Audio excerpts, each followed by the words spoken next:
un sacrifice. C'est une offrande de grande valeur qu'un être humain présente à Dieu, ou encore à un Dieu, ou encore à une divinité.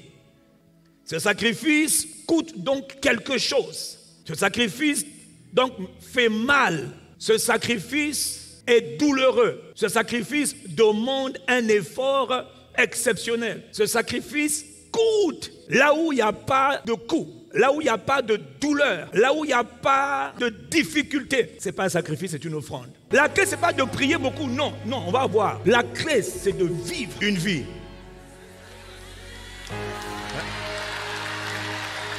Il y a un monde complexe, il y a un monde étrange, il y a un monde bizarre, il y a un monde spirituel complexe. Il y a des rois, des seigneurs dans les eaux. De la même manière qu'il y a des trônes qu'on voit sur la terre, il y a des trônes dans les eaux. Il y a des royaumes, ce qu'on appelle le royaume des morts, ou encore séjour des morts. C'est un royaume. Un royaume est constitué de beaucoup de territoires. Il y a une vie sous la terre. Parce que quand toi, tu ne vis pas cette vie de consécration, eux, ils le vivent. Et ils ont des résultats. Parce que ces esprits sont terribles. Mais nous savons qu'ils ne sont rien. Si nous aussi, nous obéissons aux mêmes règles, la vie de sacrifice. Le sacrifice est puissant. Et un sacrifice puissant emmène des conséquences puissantes et une durée énorme.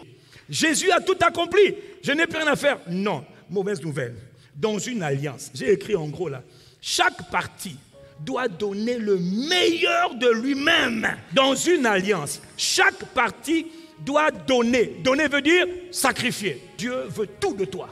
Dans l'alliance avec Dieu, Dieu donne tout et toi tu donnes tout. C'est une alliance équilibrée. Dans une alliance, chaque partie doit donner le meilleur de lui-même. Chaque partie dans l'alliance doit renoncer à lui-même pour faire le plaisir de l'autre. Dieu n'est pas intéressé par toi si tu n'es pas intéressé par lui. Pour se servir de toi, pour faire éclater sa gloire dans ta vie, pour faire de toi son instrument, pour gagner le monde, pour impacter le monde dans un couloir ou un autre. Dieu cherche des hommes et des femmes qui se consacrent d'eux-mêmes à Dieu. Abraham a tout donné. Dieu a dit à Abraham, moi aussi, je te donne tout. Il a tout donné à Abraham, tout. Il est mort, rassasié de grand, il était riche, c'est-à-dire le gars avait tout reçu sur la terre. Il a tout donné à Dieu, Dieu lui a tout donné. Et Jésus-Christ, postérité d'Abraham, sauveur du monde, quand il vient dans ce monde, frère, de la même manière que Abraham a offert son fils, dit Amen, de la même manière, Dieu va offrir son fils à la race humaine tout entière, pour purifier les péchés de tous les hommes du monde entier, pour délivrer les hommes des conséquences du péché, pour délivrer les hommes de la puissance de Satan et des ténèbres, pour établir la race humaine dans une vie de triomphe à l'image de Jésus-Christ. Dieu va sacrifier Dieu. Voilà pourquoi il est écrit que Dieu a tellement aimé les hommes que Dieu a donné son Fils, son unique, afin que quiconque croit en lui, le Fils, ne soit pas perdu, mais qu'il ait, qu'il reçoive, qu'il possède la vie éternelle. Jésus dit, le Père m'aime parce que je donne ma vie, je sacrifie ma vie afin de la reprendre. Personne ne me l'ôte, personne ne m'enlève la vie, mais je la donne de moi-même. J'ai le pouvoir de la donner, j'ai le pouvoir de la reprendre. Dans l'alliance, il y a deux parties. Il y a Jésus-Christ qui donne son sang pour toi, il se sacrifie. Et il y a toi qui dois maintenant te sacrifier pour Jésus-Christ.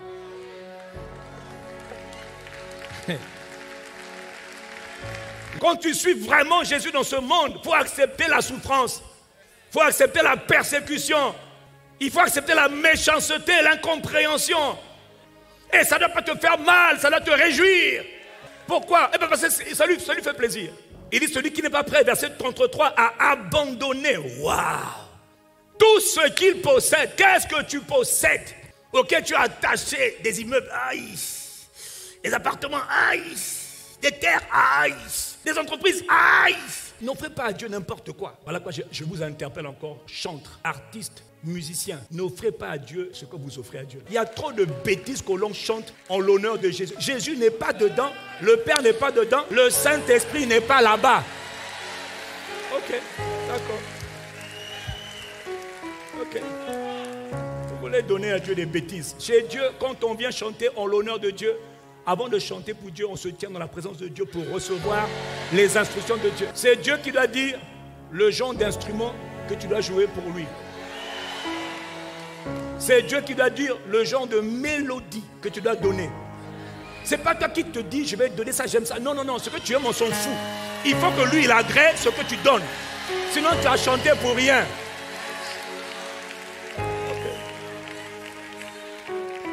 Les instruments, la harpe à 3 cordes, à 2 fils, à 5 fils, la guitare. Dieu aime le son des trompettes. Toi, tu vas jouer l'orgue. Ça, on ne donne pas ça à Dieu. Ça, c'est pour d'autres esprits. Dieu, on ne donne pas l'orgue. Ok. Est-ce qu'on peut avancer? Présentez vos corps en sacrifice vivant, saint et agréable à Dieu. Il faut que ce que tu sacrifies soit agréable. Si ce n'est pas agréable, tu peux t'attirer un malheur. Si Dieu dit d'offrir des sacrifices, il ne te parle pas de venir avec des moutons, des chèvres, etc. Non, ça c'était l'ancienne alliance. Mais le principe spirituel demeure. C'est juste que la forme a changé à certains égards. Mais le principe du sacrifice, il n'est pas aboli. Tes pensées, tes émotions, tes sentiments, tes envies, tes appétits, tout ce qui te caractérise, tes trésors, tes vêtements, tes bijoux, tout ton sang. Pourquoi il faut sacrifier? C'est quoi sacrifier? Sacrifier ou encore vivre une vie de sacrifice ou de consécration, c'est avant tout exprimer une expression d'amour à, j'ai envie de dire, Dieu. Celui qui sacrifie est en train de manifester de l'amour. Je t'honore, je reconnais ta valeur dans ma vie. Quels sont les avantages? Rapidement. Donc une vie de sacrifice provoque, déclenche, entraîne l'apaisement des divinités, des esprits, ou encore la cessation des jugements maléfiques qui frappent un territoire. Lorsqu'une famille est frappée et détruite par les forces maléfiques, suite à des actes qu'elles ont posés. Parfois, tu viens d'une famille de gens maudits. Et toi, tu reçois Jésus, mais tu es en train de vivre les mêmes choses que les autres vivent. Il y a des familles dont toute la lignée a été consacrée, par exemple, à des divinités d'échec, de limitation. Personne ne peut s'en sortir. Personne ne va s'en sortir. Et quand toi, tu veux t'en sortir, c'est comme une guerre. Il y a des familles où pour avoir un enfant, c'est chaud. On n'a pas les mêmes combats. La vie de sacrifice va être utile. Le sacrifice va amener Dieu à apaisement ou encore à faire cesser un jugement maléfique qui frappe ta famille. Une vie de consécration à Dieu relâche une puissance, une charge spirituelle. La charge spirituelle, elle est relâchée là où il y a sacrifice. Les sorciers, les méchants, les serviteurs de Satan savent que quand ils veulent se renforcer en puissance, il faut qu'ils sacrifient. Eux, ils sacrifient leurs enfants. Ils sacrifient tout ce qu'ils ont de plus cher dans le but d'acquérir une puissance pour piétiner les autres. C'est un principe du monde des esprits. Le sacrifice que Dieu voit en toi ou qui sort de toi emmène, relâche, provoque power. La puissance spirituelle est relâchée. Donc Jésus veut voir de ta vie sortir des sacrifices tous les jours. Oui, il a dit celui qui ne porte pas sa croix chaque jour. Donc chaque jour, Dieu attend de toi sacrifice. Donne un bon amen. On parle donc de 2 choses principales, au moins 2. 1. Obéissance totale à Dieu. Je ne fais pas ce que je veux. J'insiste, je fais ce que la parole de Dieu me dit de faire. 2. Je sers Dieu dans la vie de sacrifice. Il y a au moins les 2 dimensions. L'obéissance. Le pépé en parle tout le temps. Obéissance. Et toi tu dis, ah mais j'ai du mal. Frère, obéissance c'est obéissance. Mais à quoi? À la parole. 2. J'obéis à Dieu. 2. Je sers le Dieu avec qui je suis rentré en alliance. L'obéissance n'est pas une option pour quiconque est rentré en alliance. Tu dois connaître les paroles que Dieu a données. Et les paroles de Dieu sont recensées dans la Bible. Donc tu dois avoir une relation très forte avec la Bible. Parce que tu dois savoir ce que Dieu dit. Tu dois savoir ce que Dieu interdit. Tu dois savoir ce que Dieu recommande. Et quand tu écoutes, tu demandes ensuite la grâce de pratiquer. Dès que tu as écouté Dieu, dès que tu as lu une chose, dès que tu as lu un texte, tu as lu une instruction, ne t'engage pas tout de suite. Prie, élève ta voix. Demande à Dieu la grâce de pratiquer. Demande à Dieu la grâce qui te donne la capacité de faire ce que tu as lu. Quelqu'un qui est pieux dans une génération où tout le monde est souillé, c'est une grâce. C'est déjà une vie de sacrifice. C'est déjà mais tu vis déjà une vie de consécration. Tout le monde se souille, tout le monde couche à gauche, à droite, tout le monde parle n'importe comment. Toi, tu gardes ta langue, tu gardes ton cœur, tu gardes ton sexe. Que Dieu te bénisse. Lorsqu'un enfant dans notre génération arrive à se préserver pur, arrive à marcher dans la crainte de Dieu, dans l'attachement à la parole de Dieu, c'est déjà un sacrifice. Mais moi, quand j'ai reçu le Seigneur Jésus en 1994, mais j'avais 5 copines. De 5, je suis passé à 0. Frère, mais c'était dur. Mais c'est pas simple. C'est pas le doigt dans le nez, c'était difficile. Mais ce que je disais, je le dis encore, il faut aller plus loin. L'attachement à Dieu, c'est déjà une manifestation d'une vie de consécration. Consacré à la parole de Dieu, consacré à la piété, consacré à la pureté. Je décide de marcher dans la pureté. Là où tout le monde est souillé, je ne serai pas souillé. Là où tout le monde veut goûter avant de se marier, je ne goûterai pas. Là où tout le monde se salit, je ne me souillerai pas. Par la grâce de Dieu, je marcherai dans la pureté. Parce que je crois que c'est possible d'être jeune et d'être préservé. Je reconnais que beaucoup ont des problèmes, mais je reconnais que moi aussi, il existe auprès de mon Dieu la miséricorde, la grâce, la capacité de Dieu à vivre une vie pure. Ça te fait mal, oui. Et même, c'est la moquerie pour plusieurs. Ah, tu sais, là j'avance, surtout en Afrique, c'est terrible. En Afrique, on culpabilise les sœurs. Vous avez déjà 35 ans, hein?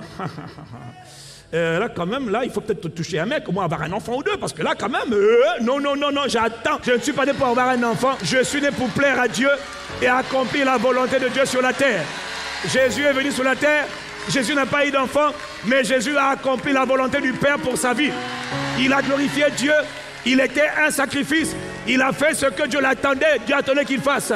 Paul, le grand Paul, n'a pas eu de femme, n'a pas eu d'enfant. Mais il a été l'instrument que Dieu voulait qu'il soit. Tu n'es pas né pour te marier. S'il y a mariage, gloire à Dieu. Il n'y a pas mariage, gloire à Dieu.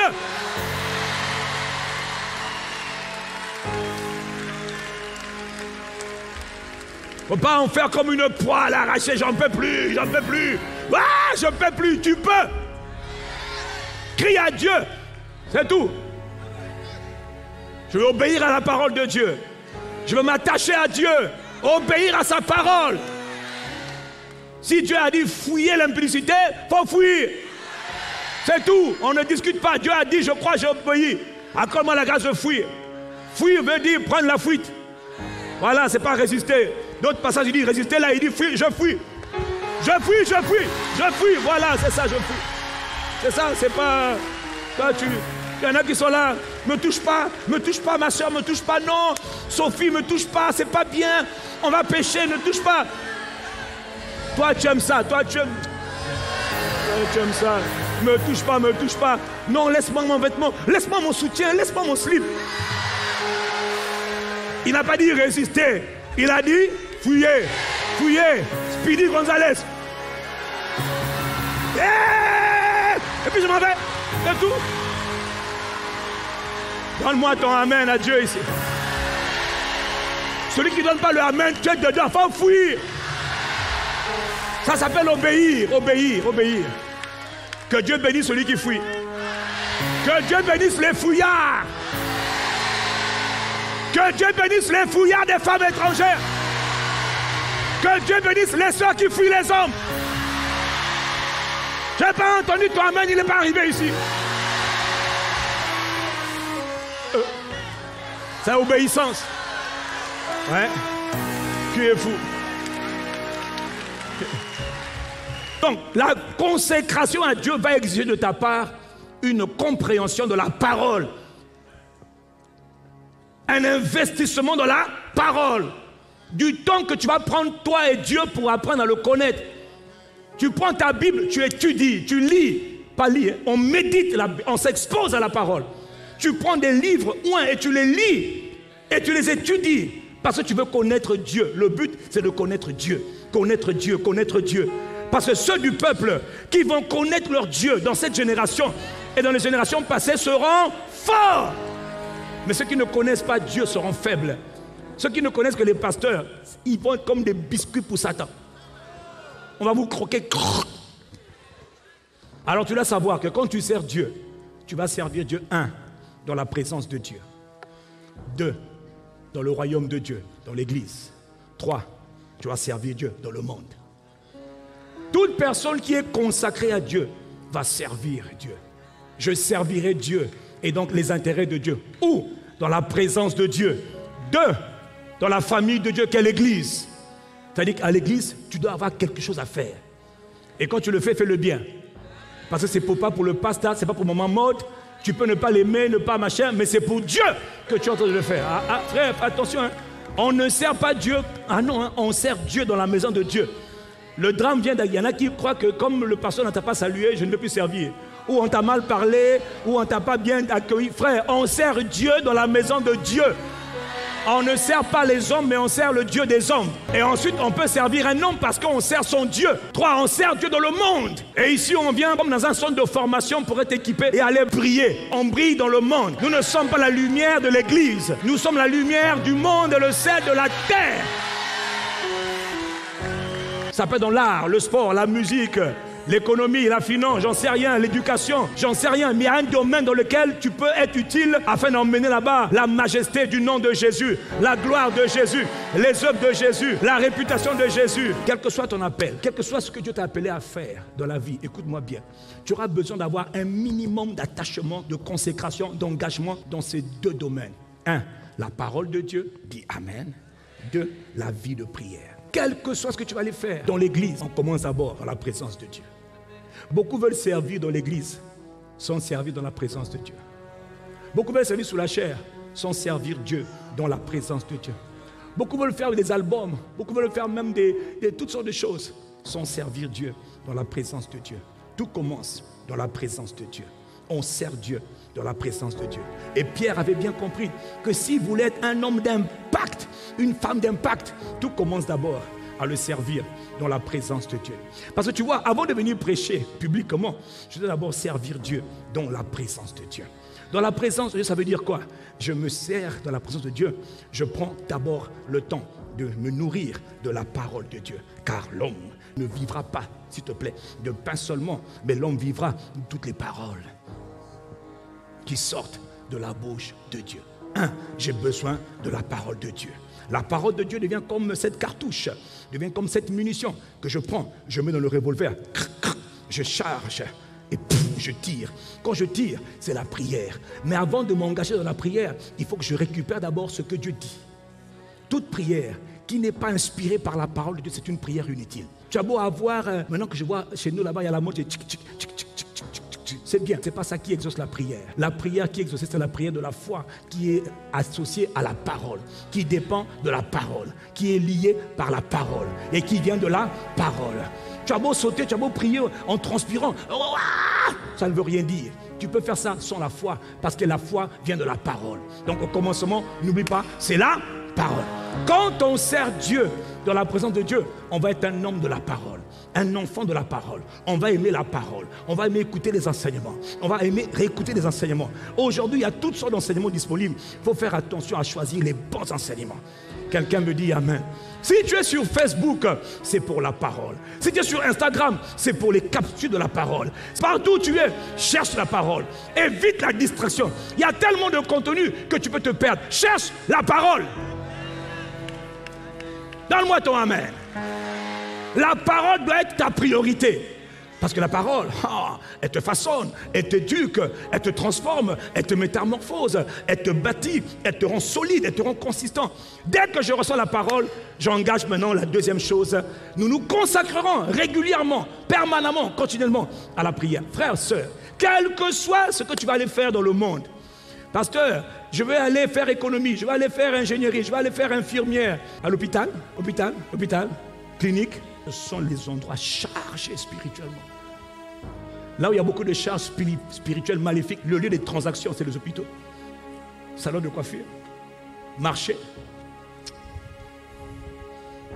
Moi, je suis vendeur au marché. Frère, là-bas, il faut que tu sois spirituel. Parce que les gens là-bas sont spirituels. Est-ce que je parle à quelqu'un? Est-ce que je parle à quelqu'un?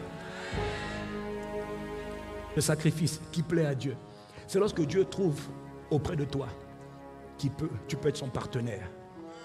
Tu peux être son allié. Parce que Dieu a beaucoup de problèmes. Il y a tellement de divinités partout. Dans ta famille, dans la ville où nous sommes, partout en France, partout dans le monde, partout en Europe, Dieu a des problèmes partout. C'est Dieu qui a créé l'Europe. C'est Dieu qui a créé la France. À l'Éternel, la terre et tout ce qu'elle renferme. Et donc, même quand sur la terre, les hommes ne veulent pas Dieu, Dieu aime les hommes. Et Dieu voit des problèmes partout. Dans ta famille, il y a beaucoup de problèmes. Dans ta famille, par exemple, tout le monde n'est pas encore sauvé. Si toi, dans ta famille, tu es sauvé avec ton père et ta mère, tes frères et tes soeurs, mais tu n'as pas de cousins, tu n'as pas de cousines, ok, tu n'as pas des voisins, tu n'as pas des proches, tu n'as pas des collègues. Y a-t-il pas des gens? Parce que Dieu a tellement aimé les hommes que Dieu a sacrifié son propre fils afin que quiconque croit en lui ne soit pas perdu. Le business numéro 1 de Dieu, c'est de sauver les âmes humaines. Le business numéro 1 du Dieu créateur des cieux et de la terre, c'est de sauver les hommes, les faire sortir des ténèbres, les amener à la vie éternelle. Parce que son fils a été sacrifié à cause de ça. Jésus n'a pas été sacrifié pour qu'on ait de belles maisons, de belles voitures, de beaux vêtements. Ce n'est pas mauvais, mais ce n'est pas pour ça. C'est d'abord pour que les hommes soient sauvés. Dieu cherche quelqu'un par qui passer pour bénir les autres. Si tu me suis, lève ta main. Que Dieu fasse de toi un canal pour arroser et pour bénir les autres dans ta génération, dans ta famille. Que Dieu fasse de toi un instrument pour ta famille. Je veux entendre un bon Amen.